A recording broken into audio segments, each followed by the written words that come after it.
My wife invited her female ex to live with us and tell me I could leave if I had a problem. My name's Brady, and I'm 31 years old. I'd always considered myself an easygoing guy, but the day Susan, my wife, dropped her unexpected proposal on me was the day my world turned upside down. It was a typical Saturday morning. Susan and I had just finished breakfast, pancakes and bacon, our usual weekend treat. We were lounging on the couch, our cat sprawled comfortably between us, when Susan suddenly turned to me with a serious look on her face. I could tell she had something important to say. "Brady," she began, her voice steady but a little nervous, "there's something I need to talk to you about." I looked up from the book I was reading, giving her my full attention. "Sure, what's up?" She took a deep breath, then let it out slowly. "You know how I've always talked about Nina, my ex? Well, she's been going through a tough time recently. She's lost her job and her apartment, and she has nowhere to go." I nodded, remembering Nina from the few times I'd met her. She seemed like a nice enough person, though I didn't know her very well. Susan continued, "I've been thinking a lot about this, and I want her to move in with us." I blinked, taken aback. "Move in with us? Like, permanently?" Susan nodded. "Yes. I know it's a lot to ask, but she really needs help right now. I want to support her, and I think this would be the best way." My mind raced. The idea of having Nina live with us was unexpected. I didn't have a problem with Nina as a person, but sharing our space with her felt strange. I wasn't sure how to respond. Before I could say anything, Susan added, "I understand if you're uncomfortable with this. If you have a problem with it, I want you to know that you can leave." "I mean it, Brady. I don't want you to feel trapped or unhappy." Her words hit me hard. "You're giving me an ultimatum?"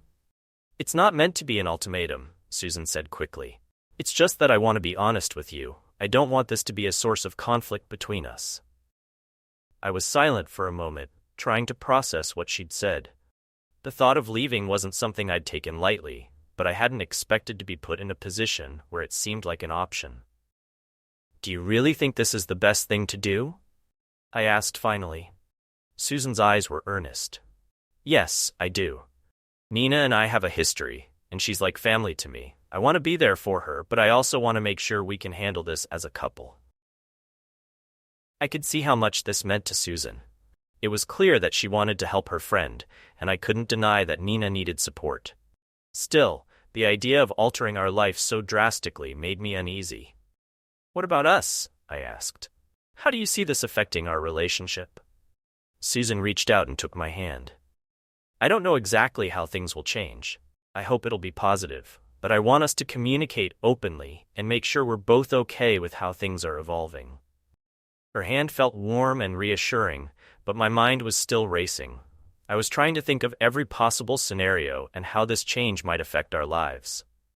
The more I thought about it, the more I realized that my feelings were a mix of curiosity and apprehension. "I need some time to think about this," I said finally.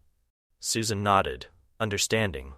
"Take all the time you need. I just wanted to be honest with you about my intentions and give you the space to make your own decision." We spent the rest of the day in a somewhat subdued mood. Susan tried to give me space, and I appreciated that. I needed to think clearly without feeling rushed. Later that evening, as I lay in bed, I couldn't shake off the feeling that things were about to change in ways I couldn't fully predict. The thought of Nina moving in with us was daunting. But I also understood the importance of supporting Susan and her friend. In the end, I knew that whatever decision I made would have to be one that considered both my feelings and Susan's needs. It wasn't just about whether or not I could accept the change. It was about how we would handle it together as a couple. I fell asleep with 1,000 thoughts running through my mind. I was determined to approach this situation with an open heart, but I also knew that I had to be honest with myself about what I could and couldn't accept. Whatever lay ahead, I hoped that Susan and I could navigate it together, finding a way to balance our love for each other with the complexities of this new chapter in our lives. A few weeks had passed since Susan had shared her big news, and Nina had moved in with us. At first, I was anxious about the whole situation, but as time went on, I found myself adjusting to the new routine more easily than I had anticipated. Nina was genuinely nice and easy to get along with. She had a warm, easygoing personality that made the days feel more relaxed. She was also quite funny. Her humor had a way of lightening the mood, and it wasn't long before our home was filled with laughter more often than not. One thing I couldn't deny was that Nina was also very attractive. Her confidence and charm were hard to ignore, and I found myself increasingly drawn to her. We all spent a lot of time together, cooking meals, watching movies, and just hanging out. I enjoyed these moments, and I noticed that my feelings for Nina were growing deeper. Susan was still very much a part of our lives, and she seemed happy that Nina was settling in well. But I couldn't shake the feeling that the dynamics of our relationship were shifting in ways I hadn't anticipated. I was developing feelings for Nina that went beyond mere friendship. It was confusing and a bit overwhelming, but it was also undeniable. One evening, after a particularly fun and relaxed day, Susan had gone to bed early, feeling tired. Nina and I were alone in the living room, watching a late-night movie. The atmosphere was cozy, and the chemistry between us was palpable. Nina was curled up on the couch, and I found myself sitting closer to her than I had before. As the movie played on, I glanced at Nina. She looked over at me and gave a small, knowing smile. My heart raced. It was clear that there was an attraction between us, and I couldn't ignore it any longer. "Nina," I began hesitantly, "can we talk for a minute?" She turned to me, her expression curious. "Sure, what's up?" I took a deep breath, trying to find the right words. "I've been thinking a lot about us, about how things have changed since you moved in, and I've been feeling something more than just friendship." Nina looked at me intently, waiting for me to continue. "What kind of feelings?" "It's hard to explain," I said, choosing my words carefully. "I'm attracted to you. I like spending time with you, and I find myself thinking about you a lot. I guess I'm wondering if you feel the same way." Nina's eyes softened. "I do feel something too, Brady. It's been confusing for me as well, but I've been trying to figure out what to do with these feelings." I swallowed, my nerves on edge. "I don't know what to do with these feelings either, but I think we need to be honest about them. I want to talk to Susan about the possibility of a three-way relationship. I want to know if she would be open to it." Nina's eyes widened slightly. "You think that's something Susan would agree to?" "I don't know," I admitted. "But I think it's worth talking about. I want to be upfront about my feelings, and I want us to be honest with each other." Nina nodded thoughtfully. "If you really think it's worth discussing with Susan, then I'm open to it. But remember, it's a big step, and it's important that we're all on the same page." I agreed, feeling a mix of excitement and anxiety. I knew that approaching Susan with this idea would be delicate, but I couldn't ignore what I was feeling.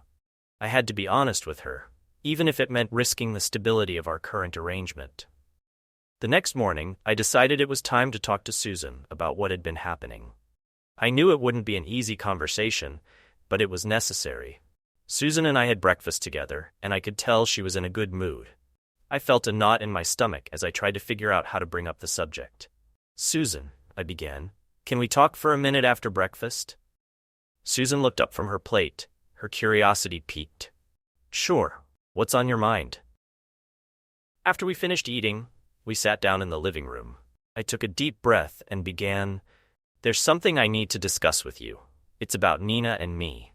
Susan's expression became serious. "What is it?"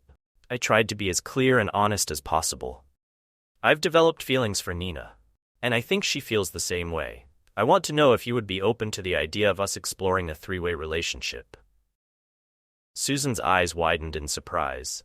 "A three-way relationship? Is this something you really want?" I nodded, feeling a mix of hope and anxiety. "Yes, it is. I want to be honest with you about my feelings and see if we can figure out how to make this work." Susan looked thoughtful, her gaze shifting as she processed what I had said. "This is a lot to take in, Brady. I appreciate your honesty, but I need some time to think about it. It's not a decision I can make right away." "I understand," I said, relieved that she was willing to consider it. "Take all the time you need. I just wanted to be upfront about where I stand." Susan nodded and gave me a reassuring smile. "Thank you for being honest with me. We'll talk more about this once I've had a chance to think." As Susan and I continued with our day, I felt a sense of relief and apprehension. I knew that whatever happened next, it would be a significant change for all of us. But I was hopeful that, through honest communication and mutual respect, we could navigate this new dynamic together. After a few days of tense waiting and discussions, Susan came to me with her decision. She had thought it over carefully and decided she was open to the idea of us exploring a three-way relationship. I was relieved and excited, but also a bit nervous about how this new arrangement would unfold. The first few weeks of living together as a trio were surprisingly smooth. We all made an effort to respect each other's space and communicate openly. Nina was her usual charming self, and Susan was doing her best to adapt to the new dynamics. We spent time together as a group, enjoying activities we all liked, playing board games, cooking meals, and watching movies. It felt like a new chapter in our lives, one filled with both challenges and possibilities. One evening, we decided to have a movie night. Nina and I were curled up on the couch, with Susan sitting on the other side of the room. It was a comfortable setup, but I couldn't help but notice a slight change in Susan's demeanor. She seemed distant, her smiles less frequent, and she often stared off into space rather than joining the conversation. As the days went on, this feeling of distance grew. Susan started to show signs of irritation over small things. She would get upset if Nina and I were laughing together, or if we spent too much time talking privately. It was clear that something was bothering her, but she wasn't ready to talk about it. One afternoon, Susan and I were alone in the kitchen while Nina was out running errands. I decided it was time to address the elephant in the room. "Susan," I started gently, "I've noticed that things seem a bit off lately. You seem unhappy, and I want to know if there's something we need to talk about." Susan sighed and looked down at her hands. "It's just, I've been feeling a bit left out. I see how close you and Nina are getting, and it's making me uncomfortable. I didn't expect it to affect me this much." I felt a pang of guilt. "I'm sorry if I've made you feel that way. It wasn't my intention at all. Nina and I are trying to be sensitive to your feelings, but I understand if it's hard to see." Susan shook her head. "It's not just about seeing you two together. I thought I could handle this, but the truth is, I'm feeling jealous. I didn't realize how much this would affect me emotionally." Her honesty was both relieving and troubling. I knew that jealousy was a natural emotion, but I hadn't anticipated it being such a significant issue. I wanted to support Susan, but I also wanted to address the growing connection between Nina and me. "We need to figure out how to balance this," I said softly. "I want us all to be comfortable and happy. Maybe we can set aside some time for just us, so you and I can reconnect." Susan looked at me with a mix of sadness and relief. "That sounds like a good idea. I think we need to make sure that we're not neglecting our relationship just because of the new dynamic."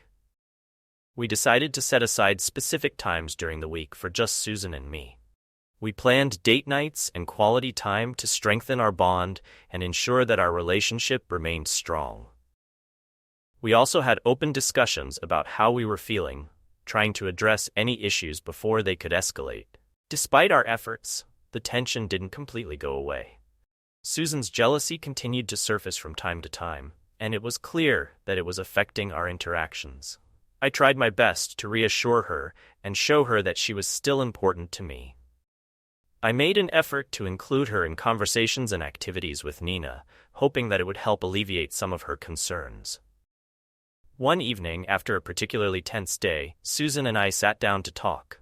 Nina was out with friends, and it was just the two of us. I could tell that Susan was still feeling upset. "I'm sorry for how things have been," Susan said quietly. "I didn't expect to feel this way, and it's been hard to manage my emotions. I don't want to push you away or make things difficult between us." I reached out and took her hand. "I understand, Susan. This is a big adjustment for all of us, and it's okay to feel what you're feeling. We just need to keep communicating and working through it together." Susan nodded, her eyes reflecting the frustration and sadness she had been feeling. "I want us to be okay. I want to be happy with this new arrangement, but it's been challenging." I squeezed her hand gently. "We'll get through this. It's a learning process for all of us. Let's keep talking openly and try to support each other as best as we can. As we continued to navigate this new phase of our relationship, I hoped that with patience and understanding, we could find a balance that worked for all three of us. I knew that the path ahead wouldn't be easy, but I was determined to make it work. Susan and Nina were both important to me, and I wanted to find a way for all of us to coexist happily. Despite the challenges, there were moments of joy and connection that made the effort worthwhile.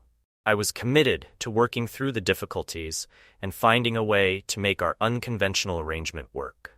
The days that followed continued to be a struggle. Susan and I were trying hard to maintain our relationship while navigating the complexities of living with Nina. Despite our efforts to set aside time for each other and address Susan's concerns, the tension was still palpable. One evening after dinner, Susan asked if we could sit down and talk. I could tell from her serious tone that this conversation was going to be important. We settled in the living room, and I braced myself for what was to come. "Susan," I began, "what's on your mind?" She took a deep breath before speaking. "Brady, we need to talk about the boundaries of our relationship. This whole arrangement has been really difficult for me, and I'm finding it hard to cope with how things are going." I nodded, understanding the gravity of her words. "I've noticed that things have been tense. What do you have in mind?" Susan looked at me, her eyes reflecting a mix of frustration and sadness. "I feel like we need to establish some clear boundaries. We need to figure out what's acceptable and what's not. And we need to address how we're going to handle these feelings of jealousy and discomfort." I thought about her words. Setting boundaries made sense, and I agreed that it was necessary. "I'm open to discussing boundaries. What do you think would help?" Susan hesitated before continuing. "I want to make sure that we're not losing sight of our relationship. I need to know that you're still committed to me and that we're not just focusing on Nina." I could see how much this was weighing on her. "I want to be committed to you, Susan. But this situation is new and challenging for all of us. It's important that we all communicate openly and respect each other's needs." Susan nodded but still looked troubled. "It's not just about communication. It's about making sure that our relationship doesn't take a back seat. I need to know that we're prioritizing our marriage and not just trying to accommodate Nina." I could sense that Susan was feeling increasingly frustrated. She wanted to feel secure in our relationship, and I understood that. But there was a part of me that was beginning to feel frustrated as well. I didn't want to lose sight of what was important to me, and I didn't want this situation to become a constant source of conflict. Susan continued, "I think we need to have a conversation about whether this arrangement is really working for us. We need to decide what we're willing to tolerate and what we're not." I took a deep breath, trying to stay calm. "I understand where you're coming from. I agree that we need to figure out what's going to work and what's not. But I also need to be honest with you." Susan's eyes met mine, her expression serious. "What do you mean?" "If this arrangement is causing you so much distress, and if you can't find a way to be okay with it," I said carefully, "then maybe it's worth considering whether this is something you want to continue. I don't want to force you into something that makes you unhappy." Susan's eyes widened, and she looked taken aback. "Are you saying that you want me to leave if you're not happy with how things are?" I sighed, feeling the weight of the conversation. "No, I'm not saying that. What I'm saying is that if you're truly unhappy and can't find a way to be okay with this, then we need to have an honest discussion about our options. I don't want us to be in a situation where we're both unhappy." Susan's face flushed with emotion. "So, you're saying that if I can't handle this, I should just leave?" "It's not about just leaving," I said, trying to clarify. "It's about finding a solution that works for all of us. If we can't find a way to make this work, then we need to be honest about it and figure out what's best moving forward." Susan looked away, her frustration evident. "This is so hard, Brady. I didn't expect it to be like this. I wanted to make this work, but it feels like it's tearing us apart." I reached out and took her hand. "I understand, it's not easy, and it's okay to feel overwhelmed. We need to work together to find a solution, but we also need to be honest with each other about what we're willing to accept." Susan squeezed my hand and looked at me with a mixture of sadness and resolve. I don't want to lose what we have, but I also don't want to continue feeling like this. We need to figure out what's best for us. I nodded, feeling the gravity of our situation. Let's take some time to think about what we really want and need. We can talk more about this and try to find a solution that works for everyone. As we continued to talk, we both realized that this was a turning point in our relationship. We needed to address our feelings and concerns openly and honestly. It wasn't going to be easy, but it was necessary to ensure that we could find a way to move forward. The conversation left me feeling a mix of relief and apprehension.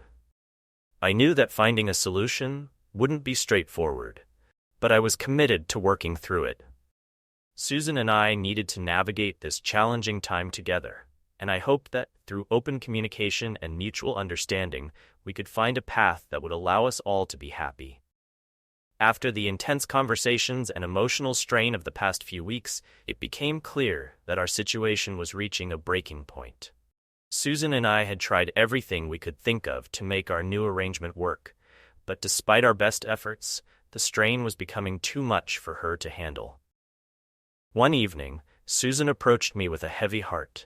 We had been spending time apart, trying to process our feelings and figure out what was best for all of us. I could tell from the look on her face that this conversation would be different from the ones we had before. "Brady," she said, her voice quiet and tremulous, "I've been thinking a lot about everything that's been happening. I've tried to make this work, but I don't think I'd continue like this." My heart sank as I listened to her words. "What are you saying, Susan?" She took a deep breath, her eyes filled with sadness. "I can't handle the jealousy and the feelings of being left out. It's affecting my mental and emotional well-being, and I've come to the decision that I need to leave. I think it's the only way for me to find some peace." I felt a wave of sorrow and resignation. "I understand that this has been incredibly difficult for you. I never wanted you to feel this way." Susan nodded, her eyes misty. "I know, and I don't want to make this harder for you. I just need to step away and try to find myself again. I hope you can understand." The weight of her decision hit me hard. It was painful to think of our relationship ending this way, but I also knew that forcing her to stay in a situation that made her unhappy wasn't fair to either of us. "I understand," I said softly. "If this is what you need to do, then I respect your decision. I hope you find the peace you're looking for." Susan and I spent the next few days making arrangements for her to move out. It was a surreal and emotional process, filled with many goodbyes and a lot of reflection. Despite the tension and difficulties, we had shared many years together, and it was hard to let go of that chapter of our lives. When Susan finally moved out, I felt a strange mixture of relief and sadness. I was relieved that the constant strain was over and that we could now move forward, but I was also saddened by the end of our marriage and the pain it caused us both. With Susan gone, Nina and I were left to adjust to our new life together. The dynamic between us changed significantly. Without Susan's presence, it felt like a new beginning, a chance for us to explore our connection more deeply without the complications of our previous arrangement. Nina and I spent more time together than ever before. We had the space to enjoy each other's company without the underlying tension that had been present for so long. The freedom we experienced was liberating. We were able to focus on our desires and explore our relationship in a way that felt fulfilling and satisfying. The physical aspect of our relationship became more intense and gratifying. We found new ways to connect and enjoy each other's company, and the passion between us grew stronger. It was a different kind of pleasure, one that was free from the emotional strain that had previously clouded our interactions. I couldn't deny that there was a strong sense of pleasure and fulfillment in my new life with Nina. We were able to explore our desires openly and without inhibition. The absence of Susan allowed us to focus on our own connection, and we took full advantage of the newfound freedom. Despite the enjoyment and satisfaction we experienced, there were moments of reflection and contemplation. I thought about the end of my marriage and the impact it had on everyone involved. It was important for me to recognize the emotional costs of our decisions, and to understand that, while I found pleasure in my new situation, it came at a significant price. As time passed, Nina and I continued to build our life together. We found new routines and activities that brought us joy, and we worked on creating a stable and fulfilling relationship. Our connection grew stronger, and we found comfort in each other's presence. Looking back, I knew that the journey had been challenging and filled with difficult decisions. The end of my marriage with Susan had been painful, but it had also opened up a new chapter in my life. I was grateful for the chance to explore a new kind of relationship with Nina. But I also understood the importance of reflecting on the past and acknowledging the emotional complexities of our choices. In the end, I hoped that Susan found the peace she was searching for and that she could move forward with her life. For Nina and me, our new life together was filled with pleasure and satisfaction. But it was also a reminder of the changes we had gone through and the lessons we had learned along the way. Thank you for watching. Don't forget to like, subscribe, and hit the notification bell so you never miss our next video. See you next time.